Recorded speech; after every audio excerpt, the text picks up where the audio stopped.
Multi speciality হাসপাতাল। মেঘবেলা লাইভে আপনার পছন্দের টিভি চ্যানেলস সম্পূর্ণ বিনামূল্যে, শুধুমাত্র মেঘবেলা ব্রডব্যান্ডের কানেকশনের সঙ্গে। মেঘবেলা ব্রডব্যান্ড, বাংলার ঘরে ঘরে।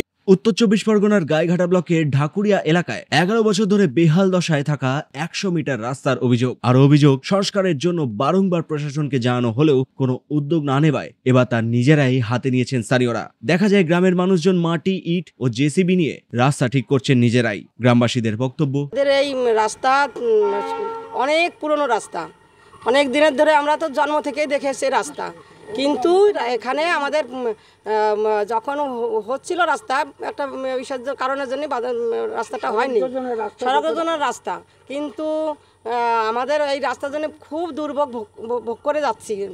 বাচ্চারা স্কুলে যাওয়া, রেশন তোলা, পেশেন্ট নিয়ে যাওয়া, এই রাস্তা মেইন রাস্তা আমাদের, মানে হাজার হাজার লোকের রাস্তা এটা, সেটা আমাদের এইভাবে আমাদের হয়ে রয়েছি, মানে জল হয়ে যায়, সামান্য একটু বৃষ্টি হলেই জল জমে যাচ্ছে। রাস্তা আমাদের পাড়ার ঐক্যতা নিয়ে টাকা পয়সা কালেকশন করে বড়দের সমস্ত গার্জেনদের নিয়ে এই রাস্তা মহিলারা নিজেরা আমরা তৈরি করেছি, যে মোটামুটি আমরা হেঁটে যাতায়াত করতে পারি। 14 সালে এখানে আরম্ভ হলো এই সড়ক যোজনার রাস্তা।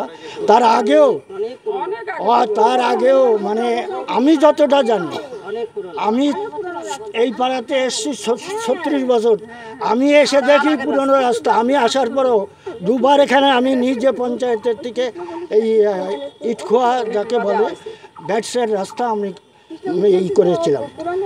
এই রাস্তা না হলেও বয়স আমি আনুমানিক বলছি 70 বছর প্রায়।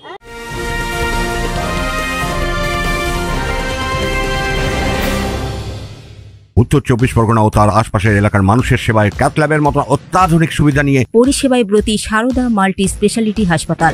একই ছাদের তলায় মানুষ সাধারণ চিকিৎসা থেকে শুরু করে 24 ঘন্টা ক্যাথল্যাব, এমআরআই, সিটি স্ক্যান, এনআইসিইউর মতো সুবিধা এবার থেকে পেয়ে যাবেন সারদা মাল্টি স্পেশালিটি হাসপাতালে। প্রয়োজনে যোগাযোগ করুন 033-2592-0730, 2593-0730, 2593-3562 ও 9331275635 নম্বরে। আমাদের ঠিকানা Royal Park, Kalyani expressway, Barrackpore, Kolkata ৭,১২১। সারদা মাল্টি স্পেশালিটি হাসপাতাল, পরিষেবাই হোক আমাদের মূল লক্ষ্য। এদিকে এলাকার সিপিএম পার্টির মেম্বার শান্তনু রায় বলেন, না, অবশ্যই ওরা আমাকে জানিয়েছিল এবং ওরা পঞ্চায়েত প্রধান মহাশয়কেও জানিয়েছিল, এবং ওরা কিছু লোক এখান থেকে গিয়ে প্রধান সাহেবের সঙ্গে মিটিংও করেছিল রাস্তার নিয়ে।